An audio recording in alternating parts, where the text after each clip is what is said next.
I contacted this company for 2 months knowing it's finishing. Yeah. And it wasn't until I drove there on the day that the leasing contract finished and said, what is going on? Why is no one answering my emails? I want to know what my options are here. That I found out that I need to actually contact the bank.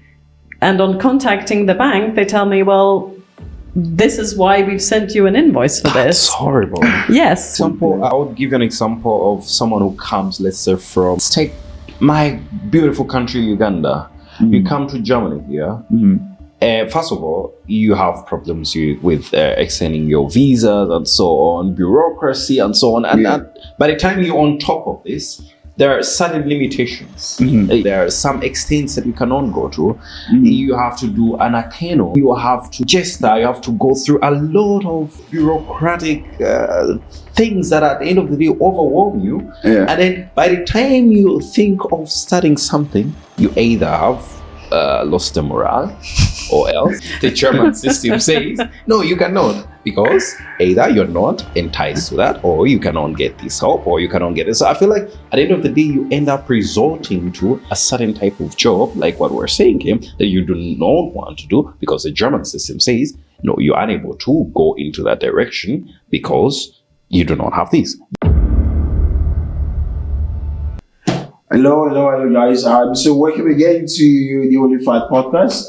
We here once again to give you guys the, as usual, wonderful conversation, insight of living, of being in Germany, both as an expert, as an immigrant, as a German, as whomever you are. Thanks for joining us once again. I'm here as always, and I'm here again with my co-host Livingstone, and we're here with our amazing guest for today. She's Kim, but I would like to give much more insight introduction to herself as well. So please, Kim, can you tell us a bit about yourself? So we were already discussing before that I've also lived and worked in many places, and I was born in Sweden, raised in England, lived in Italy for a while, and I've been here in Berlin for 17 years. Oh, wow. Which is a while. So I've gone through a few life chapters, a few Berlin chapters whilst I've been here. And when I came here, I was working in high-end bespoke furniture designing furniture for extremely rich people in London. And I thought, well, I'm 27. I can do this myself now. Let's start a business in Germany. So I started my first iteration of a business doing that. And I hustled and created a furniture collection and did all the things. But I was meeting with interior architects and wanting to be the middle person between like a Tischler and the person designing the whole concept. And I met with so many people and they said, nice things, but we don't have any clients for that. And there was me sitting in Dahlem or in wherever. And I'm like, have you seen the size of this house next door? Are you kidding me? And I realized that I'm not going to succeed in Germany unless I understand this system. So I perchance saw a job advert for an exclusive interior design shop and design studio. And I was like, I need to go and work here. And then I did for some years, and my work carried on in interior design. And over the years after, when I then started my own business in 2017, I then began to see people on much more personal and intimate layers and see that I'm here for an armchair, but they don't need me for an armchair or wall color. They need me to create a feeling in their homes, because right now they can't live their lives fully because not every area of their home is set up to support them. And that just made me dig deeper, and I had an interest in holistic and more spiritual things all along the way, and connecting, how we eat to how we feel and disease and all these things. And so I decided after a very big project I did in 21, 22, that this is the time to broadened my horizons, and I retrained as a transformative life coach and emotional release facilitator. Okay, wow. And so now I can help people in a very holistic way on many levels. And yeah, also like you guys enjoy having deep conversations, but being a space holder and really helping people on a preventative level, that excites me. And is that with the whole of Germany, or that's only in Berlin? I do it online as well, but I do love the in-person stuff. And as it is, when you put an intention out into the world that you want to do something particular and you see that certain people are drawn to you, I want and like to work with men, because I feel men are very there's like an under representation of people supporting just men. Wow. And I think men don't have many places where they can go and talk completely openly to people as well. Thank you, first of all, that you do that. Yeah. Well, that's one of the best tell me about yourself I've ever had in my life. Thank you. Thank you. Yeah, no, because you're not only describe yourself, but you also describe how it connects to what you do and how you transform from one chapter, being an interior designer, to also wanting to help people in terms of personal feeling. That good positive, being in a good positive mindset and space, and also connecting it to how, most times assume we are okay all the time, and not being able to being able to be in a safe space where we can actually speak openly as well. Yeah. So that's amazing connection. Yeah. Yeah. So thanks a lot for that. And I hope we're able to basically transfer that positivity to our audience. And you can also see from your perspective as well, how to look at things or look at life, in a positive light, rather than the bleak version of life alone. Yeah. So thanks for coming, and then I'm looking forward to us exploring that. Yeah. So tell me, so you've been in Germany for 17 years. So because today, I think I want to keep today really positive and exciting. So tell me, what has been, your interesting journey, what you find exciting in Germany, what you find exciting in Berlin, what do you think are some of the positive stuff, I can look forward to, our audience can look forward to, generally speaking, from your time here or your 17 years living in Berlin? I think Berlin offers still, even though it's got more expensive, it still offers a lot of very cheap, free and not expensive options to being involved in the city and being involved out exploring things, from going to galleries to the amount of nature to things that you can do with kids. There's really a lot of different possibilities, and also in the different seasons, like when the summer comes, there's the open air cinemas, there's lots of opera, ballet, that kind of culture, but there's a huge art scene as well. So very creative in many different aspects. That's one of the things I really love about Berlin. And it's central to a lot of other places. You can explore out and around outside of Berlin as well. And I think it's a cultural hub. It's still very metropolitan. There's a lot of people from a lot of different places. And even though one sees in some places that Germany is maybe not tolerant, I actually don't feel like that's the situation. Yeah. But would you extend this to Germany as a whole, or this is just synonymous to Berlin? So in a broader spectrum, in Germany. So how would you connect this to the entire German system and Germany as a country as well? I've never lived anywhere other than Berlin. Oh, okay. So, I mean, I've been to different cities, of course, but I can't imagine, what a day-to-day life would look like in Hamburg or Munich or Stuttgart compared to where I am now. All right. Yeah. So you're a Berliner. Ich bin ein Berliner, yeah. It took me a while to understand that that's a donut. But Kim, now that you're painting for us a tremendous, you've painted for us a picture of the tremendous work that you're doing. How did you manage to navigate at the age of 27 coming to Germany and knowing, I don't know, did you know anyone, and evolving through the German system and how critical and hard it is? How was it for you? How did you take it on? It helps to have some Germans on your side. Like, make friends with the locals ASAP. Definitely helps. I moved at the time because of my ex-partner, who I then went on to have a family with and everything.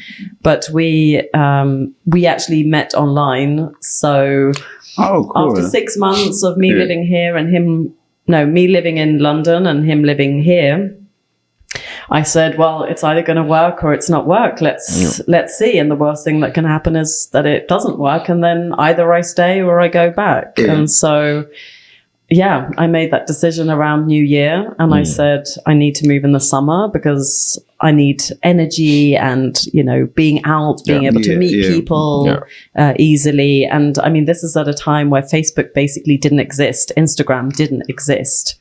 Really? So trying to meet people was not easy at the time. I mean, obviously my ex is a Berliner, so he has a big friendship group, but they're his friends, not my friends. So finding my people has taken a while. Yeah. How was the communication then? But if you say Facebook, the same as it is now. I mean, I'm completely fluent in German and work in German in my day-to-day life, but I speak English still with him because I didn't speak any German then. So speaking of moving here, right? Talk about the mindset shift, right? So you were born in Sweden and then you lived in the UK. So moving here, what was the mindset shift like for you?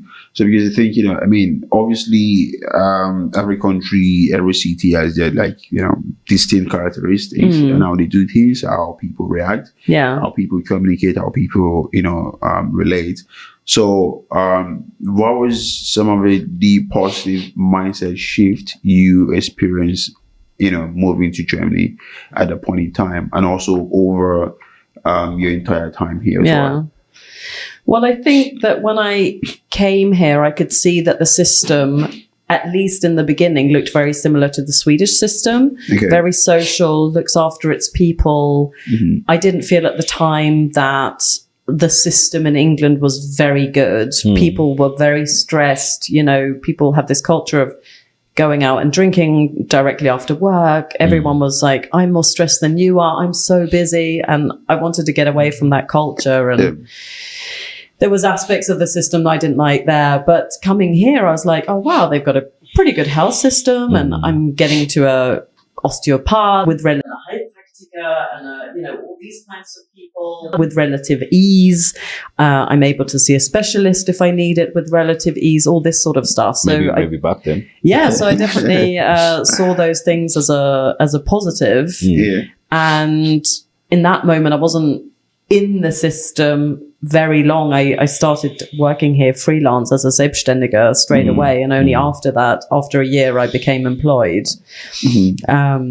And so being then employed and looking back at that time now, I think that being in the system and being in Germany as a whole, you're definitely in a better position if you are employed rather than being self-employed. The whole system is set up for being employed. I think that's slightly, shifted over time though, because for me now, I kind of equate it to exactly. Like it's equal standing now, right? So because I'm talking from experience of people, who are also freelancing as well, right? Because at the end of the day, what you just need to know in Germany is communication with finance is really important. Yes. So, that's up. yeah. So if you're able to get your task structure right, I think usually it gets easier. So the only problem is, again, when we speak about the bureaucracy as well. So that's the only major problem, because then it takes so much time. And if you're a freelancer, you don't have like that much time to like deal with that, sort of like bureaucracy. And then getting a tax advisor or a storyboarder can be very, expensive as well. So then it comes to how, if you can manage your time, or if you can afford storyboarder, then it gets easier. You still need a storyboarder. But that's only for a few, that's only for a few who can afford it. It's not that everyone can afford it on the other hand. So I mean, I think every business needs a tax advisor. Yeah. So even, the only reason why, as a private individual, why you can file your taxes yourself is because most of the time, as a worker, as you said, like most of the tax situation is already being done by your, employer income tax payment taken away directly from your salary. Your social security is also taken away from there as well. So that's why it's always difficult to do that as a freelancer, to do that on your own as well. But in regard to that, in regard to this whole thing that Kim, you just mentioned, and Lorenzo, that it is more easier here to be employed than being self-employed. This is something that we were discussing also off camera. Like, agree with me or disagree with me, but I have a feeling that the German system is built that in a way that if you are someone who comes from the outside part of the world, it drags you in a corner. It has rules that it has already streamlined for you that you have to follow. It dictates how you are going to develop yourself. So I don't want to cut you short, right? But so from my perspective, I think it's more equal now, being a worker or a freelancer. So it just depends. I see it different, I must say. How you undo things. Yeah, of course. I know you see it different. So I just why am I saying this? Because I have a feeling, like, for example, I would give you an example of someone who comes, let's say, let's take my beautiful country, Uganda. You come to Germany here. First of all, you have problems with extending your visas and so on, bureaucracy and so on. And that, by the time you're on top of this, there are certain limitations within your visa and so on. There are some extents that you cannot go to. You have to do an Anerkennung.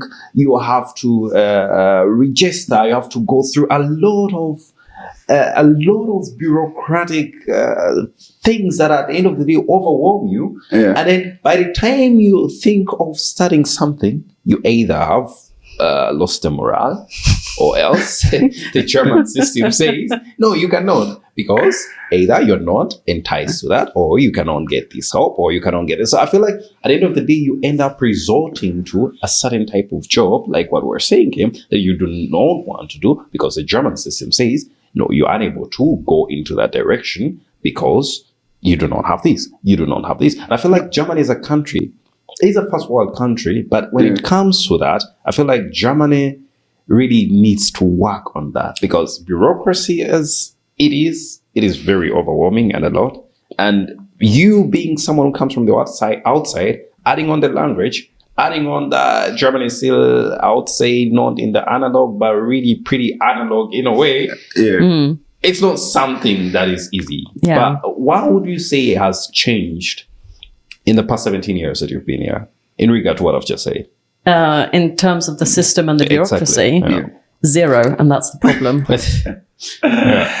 It's so behind the times. I mean, everyone that I know here, and I have a fairly half and half sort of foreigners and German friendship group here, working in all different spectrums and self-employed, employed, everything.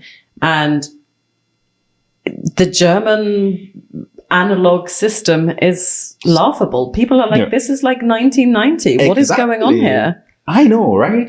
And this is something that it makes me feel sad in a way, because look at countries like China, you look at countries like Japan, you look at countries like Singapore, you look at Dubai.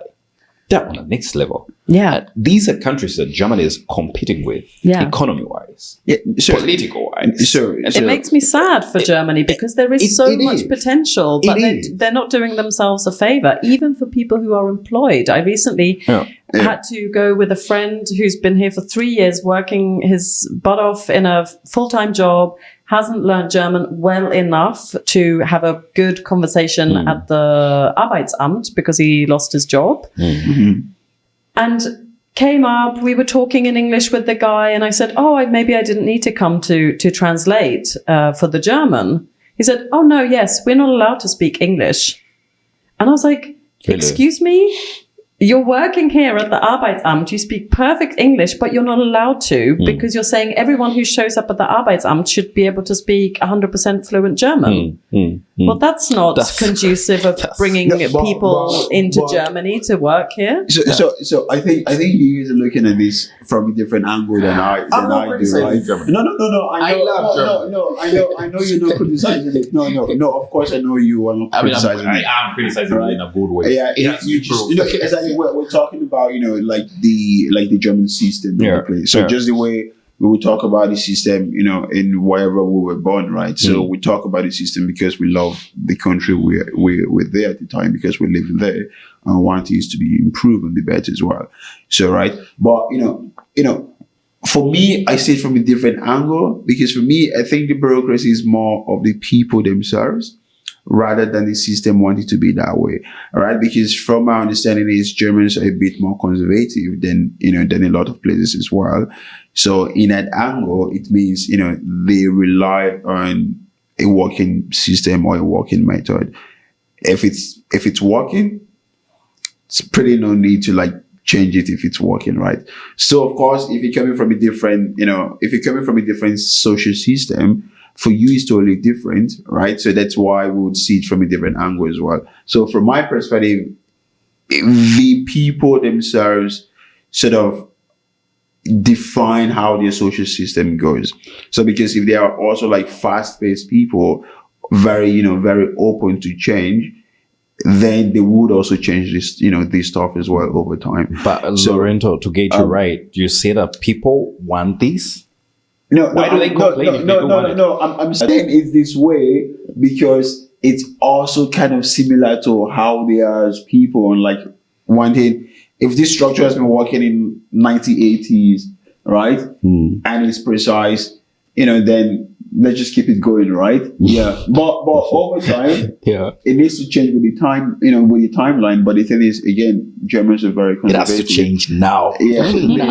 They're very conservative. So, but again, for me, to be honest, I like a bit of that structure as well, and the socio-economic system. So of course I would want things to be faster as well, but at the end of the day, there's always problems. And at least we will find, some sort of problems anywhere we live in. So I guess bureaucracy is just like a German thing. And I've actually come to accept it and just live with it, basically.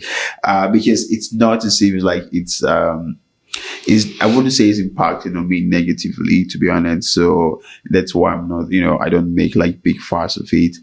Because I've always found a way to go push further, with the bureaucracy and all of that, and not just, and just do it. But of course, I think they should digitalize. So that's my biggest problem, digitalization. I have over the years that I've been here, so I have too many letters, for unnecessary stuff, basically. So so of course I would want to see that.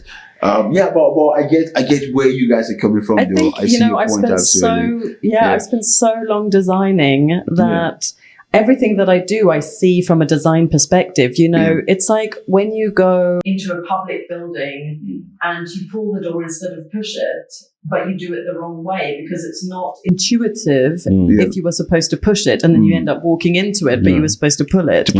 That's bad design. But you feel bad or like a bit of an idiot when that happens to you because... that's bad design. That's bad design because it should be intuitive. I won't be blaming myself anymore. It should be intuitive. It's looking at... It's like in the supermarkets here, there's nowhere to pack your food at the end. There's and in Sweden, in England, you have a thing in the middle and it spreads off in both sides, and then you can pack your stuff in the bags with ease. And without stress, without rushing. I don't know what that is actually. When you buy your food, if you're at Lidl, then you have like this little 30 by 30 centimeters, and you have to put it straight into it, but you don't really have time to pack it properly, right? It's different. Yeah, that's right. Exactly. And it's the same in England, but that's like a micro stressor for your life. It's so unnecessary. And because I've seen a lot of the world and lived in different places, I'm like, well, why do we do it like that? When I open a conversation, which I often do in a supermarket, even the people working there, oh yeah, that's a really good idea. I wonder why they didn't do that. And I'm like, well, it's probably the person who's designing it is not using it. And that's often the same with governments and with politics, is that often the people creating something aren't in the trenches with the people living it. And so a system is set up based on a theory. Exactly. The same with someone sitting programming an app for whatever, say women's health or something, but the programmer, the 10 guys working on it maybe don't know how women would use it and the problems that are there. So speaking, so now we've talked about like the German bureaucracy, we've talked about like the German system and stuff that, also like, this not similar to like other places as well. So what would you say, how would you, how would you reflect, from your experience as well, that people, that experts who want to live here as well, or people generally speaking who want to live here, how can they adapt to like the German system, and then be able to thrive, given all of this stuff we just explained. So we speak about the bureaucracy, so we speak about like the socio-economic system as well, which is good. Try to give us from your perspective how people can thrive and adapt to the system, while keeping it open-minded as well. Like I said, I think it helps to be employed. To definitely make German friends and ask them, like, what is it I need to have a good setup so that you don't have the stress later down the line. That you have certain papers in order, that you need certain insurances and this sort of stuff. What else? Learn German. That's always going to be, I always think that whatever country you live in, learning the language is crucial. Is a must, really, to fully integrate. And find, if you're going to be here for a few years, then it's something different than knowing like this is where I want to establish myself. This is where I want to be for a longer period of time. Because I've also had different friendship groups of people who were just here for short periods. And then that's obviously like, now I need to find other friendship groups, it's hello and then goodbye 3-4 years later. So actually finding the friendship group, which is going to be able to support you over the long term, is also it's just a really nice to have. Okay.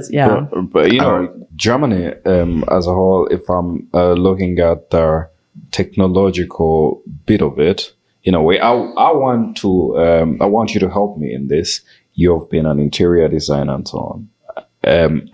Have you noticed any kind of change when it comes to German and its technology right now? Is it something that has favored you in the previous years and in your line of work, or is it something that you would say Germany needed to do more in this lane, or maybe it would have helped me if they did this and this and this? Like, would you outline for me this, like, in terms of technology? Because we know Germany as a country that has advanced technology in the outside world. So, but when Corona came, proved us a bit different.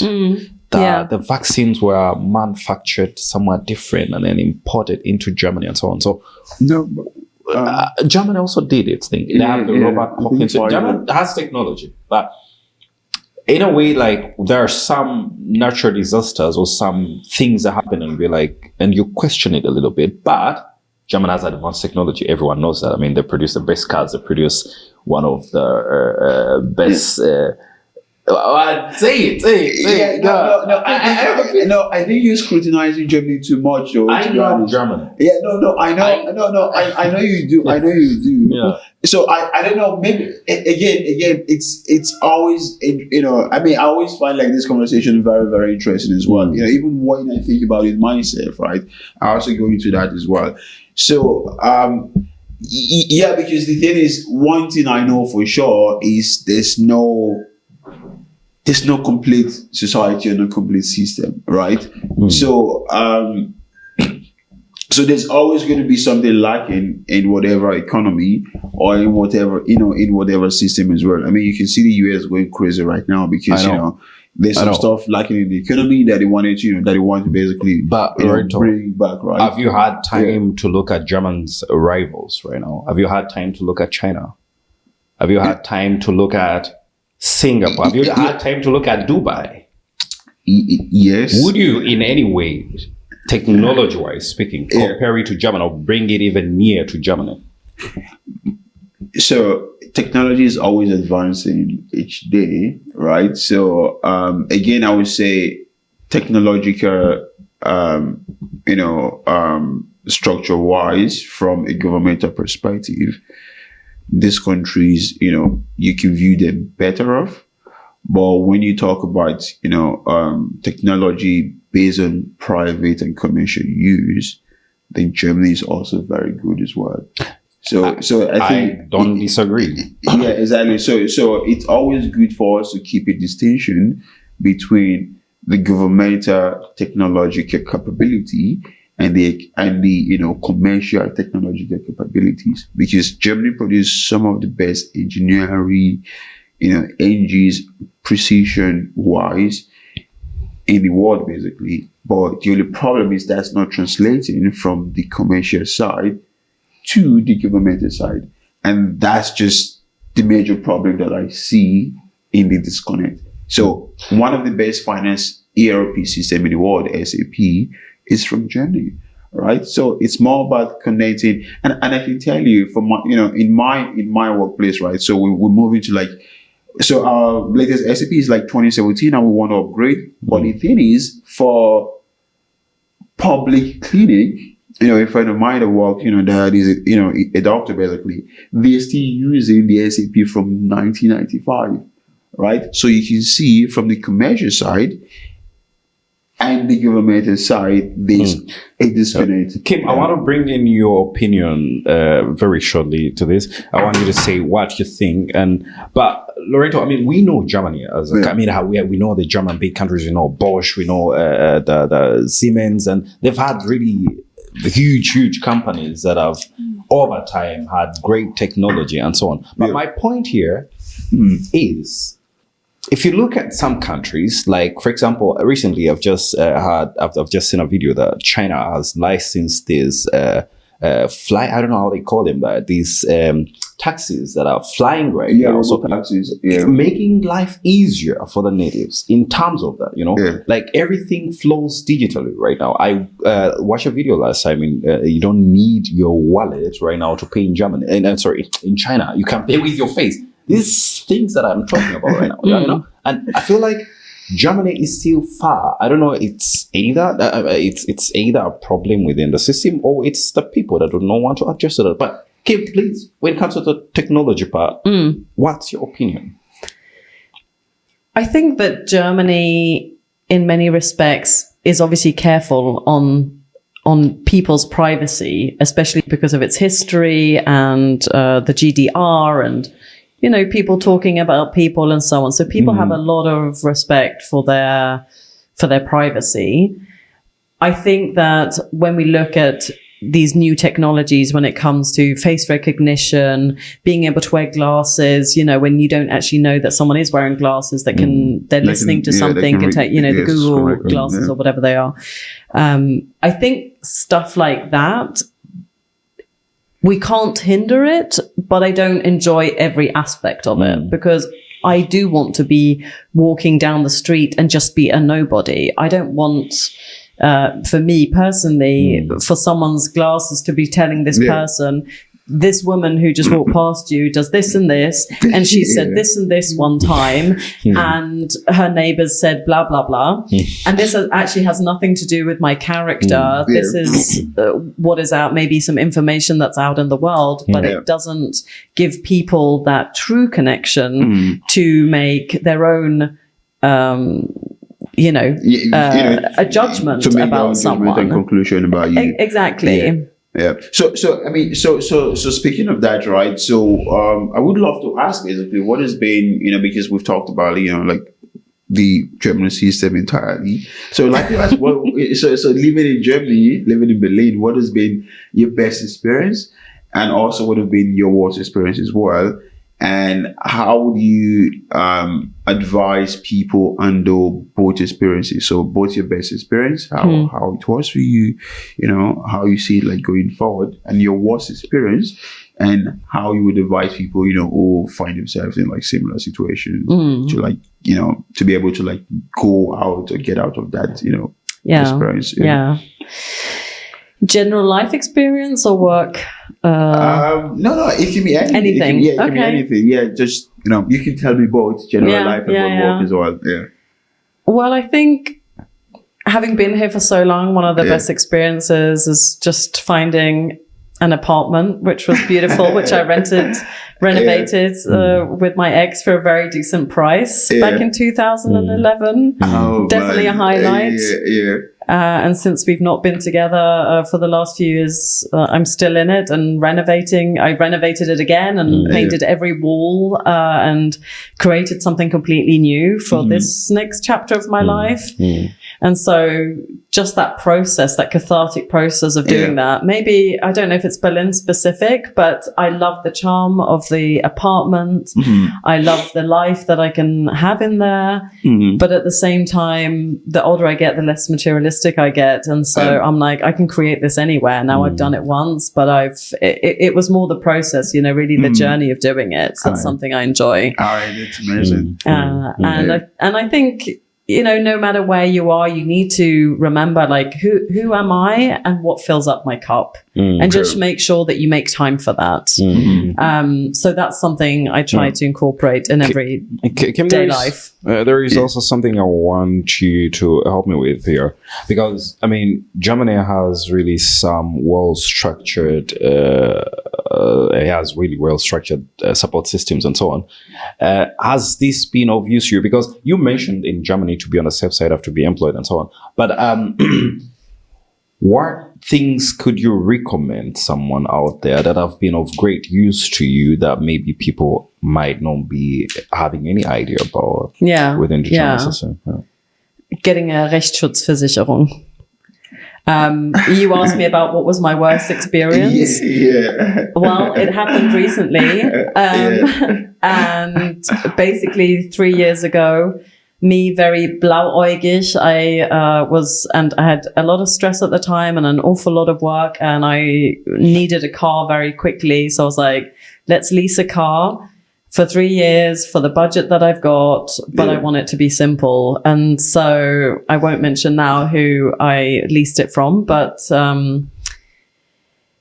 basically I said, I know that I can incur costs at the end. I don't want that. This is how many kilometers I'm going to drive. Thought I had said everything I needed to say. Is this the contract that I'm getting based on what I've... Yes, it is. Well, 1 month ago, I got an invoice to pay the rest of the car because I realized then in that moment I had a Restwertvertrag on my leasing rather than a Kilometervertrag. And they wanted 27,000 euros from me for my car. So for English-speaking audience, what are those words in English? So a Restwertvertrag is basically a contract where this is the price of the car in the beginning. This is what the car's going to be worth in 3 years. And then you have to pay this. Okay. I thought the kilometer contract, that's what I had because it said the amount of kilometers on it, that is a contract that you say, okay, I'm not going to drive over 10 or 15,000 kilometers per year. You hand the car back. Of course, maybe you need to pay for some scratches or whatever. And as long as you've driven under, you're done with the car, you hand it back. I contacted this company for 2 months, knowing it's finishing. Yeah. And it wasn't until I drove there on the day that the leasing contract finished and said, what is going on? Why is no one answering my emails? I want to know what my options are here. That I found out that I need to actually contact the bank. And on contacting the bank, they tell me, well, this is why we've sent you an invoice for this. That's horrible. Yes. And if I didn't have parents who, in this moment in time, could help me out, then I literally don't know what I would have done. But you can imagine waking up to a stress of I need to magically have 27 grand materialize. I think generally you have to be really careful with what you're signing and what you're getting yourself into. And I've had this experience. I had to unfortunately also learn, not the hard way, not that really wasn't that hard, but when I came to Germany, I just went into a contract with a certain SIM card, but then I won't say the name. And then eventually I felt like I do not need it anymore because the data speed and so on wasn't really that good. So I was like, no, I'll opt for something else. And then invoices just kept coming. At the end of the day, I just got a yellow letter because I wasn't paying. And then I was like, I've been not using the SIM card for a long time now. They're like, you signed this. Yeah. And they hide it. They made it really sure that they hide it. That I wasn't able to see it, but it was there. Yes. And it was my fault. At the end of the day, we came to an agreement, but that is crazy. So just do not sign anything you're not sure about. Exactly. And that's where I get back to learn German, even with my 17 years of German and understanding German and Germany, the system, I still ended up in this mess because I don't have experience with leasing a car. Yeah. I didn't ask someone to look over it. Yeah. I did it online, signing it. I didn't have a chance to look it over with someone in that moment. Yeah. Yeah. And so finding out what the bank had as the contract, that had all the information. If I had had all that information, I would never have signed the contract. But that definitely wasn't the information I was given. But they did not provide you the information, or was it that you didn't know? No, they didn't. They weren't transparent about it. That's huge. So that's where we come into having the right insurances and a Rechtsschutzversicherung. Because if I had that, which now I've learned a lesson, that I will always ask a German to look over a contract, especially when it's around a considerable amount of money. Yeah. 2, if you have the Rechtsschutzversicherung, that's basically you then have cover that you can contact a lawyer and they can help you and take that stress off of you. And is there any other thing you can think about right now? I was just like, really? What film am I in? This is crazy. What's going on? That's crazy. Is this your only experience when it comes to contracts in Germany as well? Because I also think that that's one of the most complicated things as well. In Germany, is contract wise, because then there's always this complication of you can't get out of the contract easily, and also from your experience, does language barrier affect, if you're an expert, does language barrier affect how you view a contract when you read it and understand it as well from your perspective? Yes. And also getting as much, like you just said, getting as much information as possible. Yeah. So how would you recommend people do that? How would you recommend how would you recommend they read the contract? How would you recommend what they need to do, the information they need to ask for before signing, one of those contracts? It's honestly, I think, worth spending, even if you have to spend money for someone who knows their stuff around something, that when it has something which will have negative financial consequences for you later on, it's worth spending that 50 euros, 100 euros to have, say, a lawyer who knows their stuff look over it and take that half an hour. But also, today it's a different technology as well. We can use Google Translate. You can just hold it over the page and you can all of a sudden, then see it in your own language as well, which is also so useful because sometimes you think you know what a word is, but it's so specific to the topic or the kind of contract that you're signing, so you're not 100% sure about it. And and I mean, Germany tends to have with like telephones and stuff fairly long contracts, and then knowing that if I'm not staying here forever, I'm probably still going to have to pay. Even if I leave, so in all cases, try to get like a month by month contract. That it's a monthly payment and that you can cancel at any point. I want to also get your knowledge about the banks and so on.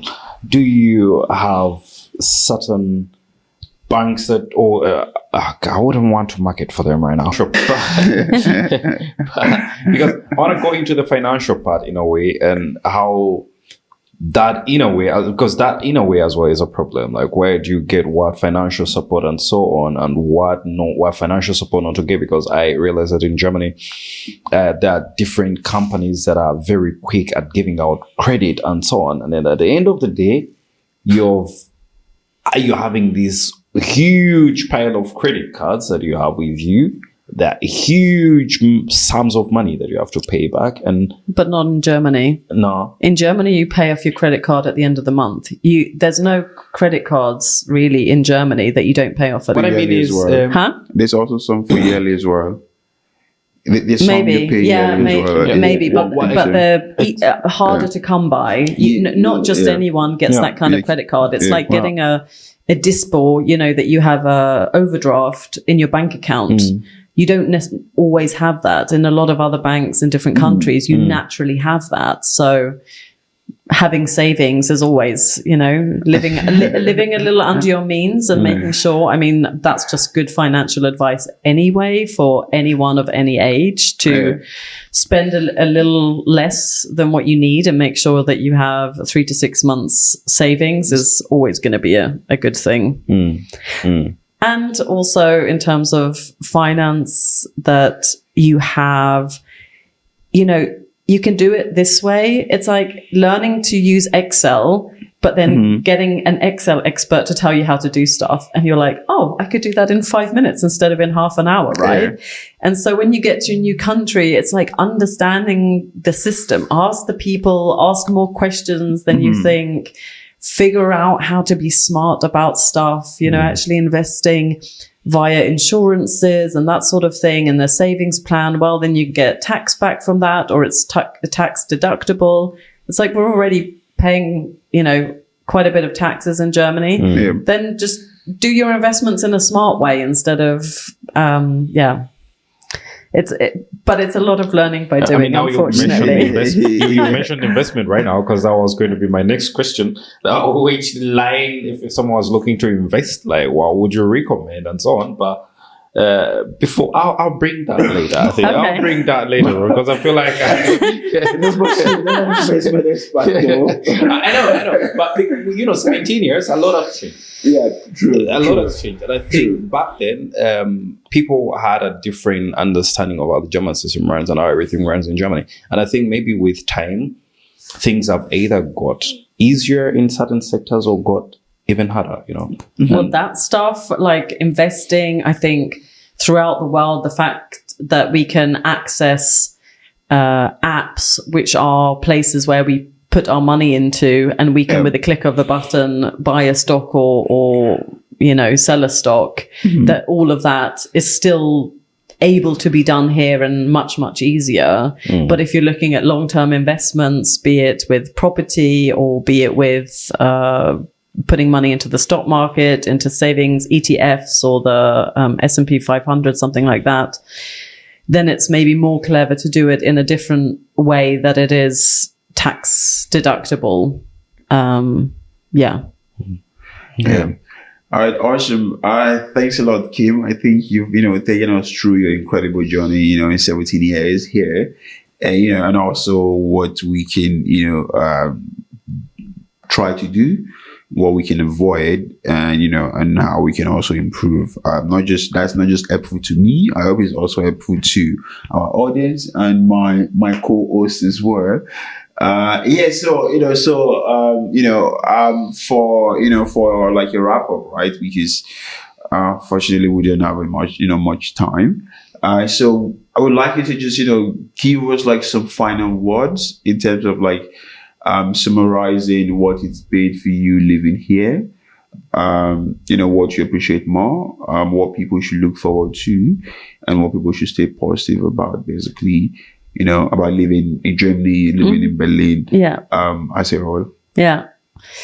Well, I think that people often, when stuff does get hard, it's easy to think it's their fault, and I think we all need to take responsibility for ourselves. And Berlin really does offer so much goodness. It's a country where you can go and buy your beer at the Späti and sit in a park and drink it and play some music in the summer, and no one's gonna look at you weirdly like they might do in Sweden or something, where people care much more. We go and sit at a bar or a cafe. We don't just sit with alcohol in a park, right? Yeah. So for anyone thinking of coming here, I mean, the etiquette of Germany, Berlin, well, specifically Berlin, is anything goes. Like, when you dress down, that's how you go out. People don't dress up here. It's super casual. You can be who you want to be. There's every race, color, hair, color that you can possibly imagine. I really appreciate that, even though I'm not into it necessarily, but that there's an FKK, the Freie Körperkultur, which is being a nudist. I just think that's cool, just that people are not so uptight about that stuff, So even though you have this kind of rigid system that we've talked about, that you would like, we all have some aspects of seeing there's room for improvement, Yeah, for sure. But it is easeful in so many other ways, and it's very accessible to good and organic food and naturopathic and alternative medicines and chiropractic and all these sorts of stuff, like looking after yourself well. So I really appreciate that about Berlin. Awesome. Well, thanks a lot for these positive words. I think, I absolutely agree with you on that as well. And of course, I think we can agree on these, also, as much as they are positive, there's also a lot to be improved, within the system as well. So thanks a lot for coming. Thanks a lot for sharing your experience with us as well. It was a pleasure to talk to you, and hopefully we're going to do this again at some point where give us at least one sort of seminar of positivity and striving to be the best as well. Thanks. So for me, that's a wrap. And I would like Kim, thanks really for sharing that with us. I mean, there are a lot of other questions that we would want to get into, and I see the question marks still hanging above your head. I know, but for instance of time, unfortunately, we might not be able to dive into that. But thanks for sharing that you've shared with us. Pleasure. One word that you want to leave for the audience, 1 or 2 words, or it could be a sentence.